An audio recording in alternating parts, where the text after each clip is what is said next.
వేదికను అందించిన పెద్దలు, సోదరులు, రాష్ట్ర బీజేపీ పార్టీ అధ్యక్షులైన పివిఎన్ మాధవ్ గారికి, అలాగే నా సహచర ఎమ్మెల్యేలైన సీనియర్లైన కూన రవికుమార్ గారికి, గొండు శంకర్ గారికి, మరియు మామిడి గోవిందరావు గారికి, తెలుగుదేశం, బీజేపీ, జనసేన జిల్లా పార్టీ అధ్యక్షులకు మరియు వేదికను అలంకరించిన కూటమి సభ్యులకు, ఇక్కడికి విచ్చేసిన అభిమానులకు, ప్రతి ఒక్కరికి, పత్రికా విలేకరులకు అందరికీ పేరు పేరున నా నమస్కారం తెలియజేసుకుంటున్నాను. అటల్ బిహారీ వాజ్పేయి గారు పార్టీలతో సంబంధం లేకుండా మొట్టమొదటి కాంగ్రెసేతర ప్రధానమంత్రిగా, పార్టీలు సిద్ధాంతాలు ఎన్నికల్లో గెలిచేంత వరకే, గెలిచిన తర్వాత అందరితోనూ ఒక స్నేహ సంబంధ బాంధవ్యాలు కొనసాగిస్తూ, తన పరిపాలనలో ఉన్న ప్రతి ఒక్క రాష్ట్రం అభివృద్ధిని కొనసాగిస్తూ, పార్టీలకు అతీతంగా అందరి ముఖ్యమంత్రులతోని ముందుకు సాగుతూ, ఒక స్నేహశీలి, ఒక సౌమ్యశీలి అయిన ప్రధానమంత్రిగా పేరుగాంచారు. రాజకీయాలతో పరిచయం లేని వారికి కూడా వాజ్పేయి గారు అనగానే సౌమ్యులు, చాలా సహృదయులు, చాలా సింపుల్గా ఉండే ఒక వ్యక్తిగానే పరిచయం.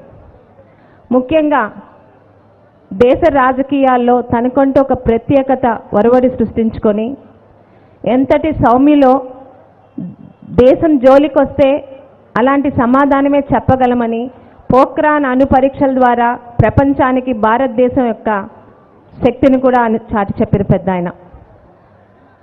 ముఖ్యంగా మనందరం ఈరోజు చాలా చక్కగా రోడ్ల మీద ప్రయాణం చేస్తున్నామంటే గోల్డెన్ క్వాడ్రిలేటరల్, స్వర్ణ చతుర్భుజి అనే ఒక ఆలోచనతో మన భారతదేశ ముఖ్య నగరాలైన ఢిల్లీ, ముంబై, కల్కటా, చెన్నైల మధ్య హైవేలను ఏర్పరుస్తూ ఈరోజు ప్రతి గ్రామానికి, ప్రతి జిల్లాకి కూడా హైవేలు తీసుకొచ్చిన ఘనత సాధించిన ప్రధానమంత్రిగా ఆయన ఎప్పుడూ చరిత్రలో నిల్చుంటారు. అదొక్కటే కాదు, ఒక వ్యక్తి మీదున్న అభిమానం కానీ, గౌరవం కానీ అధికారంలో ఉన్నప్పుడు కాదు, అధికారంలో లేనప్పుడు, మన మధ్య భౌతికంగా లేనప్పుడు ఆయన మీద ప్రజలు చూపించిన అభిమానమే నిజమైన అభిమానం అనుకుంటే ఈరోజు వాజ్పేయి గారు నిజంగా ఎప్పుడో అది చరిత్ర సాధించారు. ముఖ్యంగా రాజకీయాలంటే పగలు ప్రతీకారాలు కాదు, ప్రతిపక్షంతో సైతం గౌరవం పొంది, ప్రతిపక్షాలతో కూడా ఒక గౌరవమైన సన్నిహిత సంబంధాలు జరిపి, ఆయన అనుకున్నది ఎవరిని నొప్పించకుండా అన్ని రాష్ట్రాల ముఖ్యమంత్రులతోనూ ముందుకు తీసుకెళ్లిన వ్యక్తి.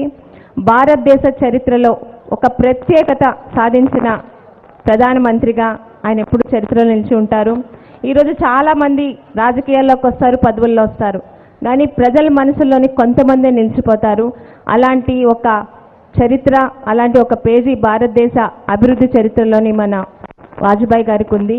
ముఖ్యంగా ఈరోజు ఆయన శత జయంతి ఉత్సవాల సందర్భంగా ఆయనకి నివాళులర్పించే ఈ సభలో నేను కూడా ఉండడం నాకు లభించిన ఒక అవకాశంగా భావిస్తూ, మనందరి తరపున, మన జిల్లా తరపున, మా పలాస నియోజకవర్గం తరపున ఆ పెద్ద ఆయనకి, ఆ ఉన్నతమైన ప్రధానమంత్రిగా పనిచేసిన వాజ్పేయి గారికి మనందరి తరపున నివాళులు అర్పిస్తూ సెలవు తీసుకుంటానండి. జై హింద్.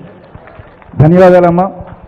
ఇప్పుడు మీరందరూ ఎంతో ఎదురు చూస్తున్న స్థానిక శాసనసభ్యులు శ్రీ గొండు శంకర్ గారిని మాట్లాడాల్సిందిగా కోరుకుంటున్నాం.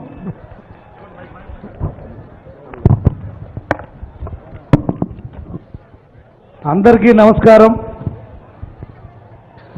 ముందుగా